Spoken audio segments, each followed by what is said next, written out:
Well, tonight the White House is reacting to that wave of public anger and protests that have erupted in China. The communist nation's stringent COVID policy restrictions confined families to their homes for months. White House Correspondent Owen Jensen reports. Owen?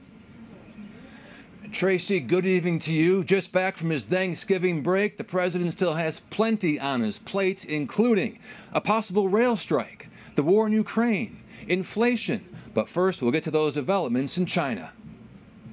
In Hong Kong, demonstrators gather for a small vigil to mourn the victims of China's zero COVID policy. With that, I'm going to just start right away and turn it over to Kirby.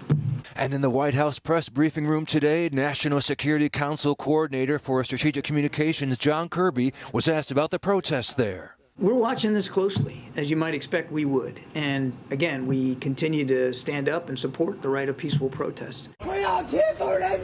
As the U.S. monitors the biggest show of opposition to the ruling Communist Party in decades, we don't see any particular impact right now to the supply chain as a result of these protests. Meanwhile, in South America, the United States will ease sanctions against Venezuela while that government resumes negotiations with its opponents. The new policy will allow Chevron to resume limited oil and gas production.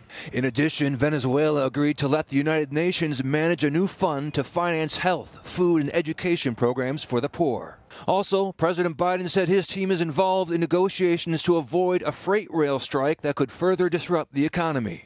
And today, President Biden announced a new policy to reduce sexual violence in war zones, which will allow the U.S. Treasury Secretary to file sanctions against human rights violators. And today's action is part of the president's broader commitment to work to address all forms of gender-based violence.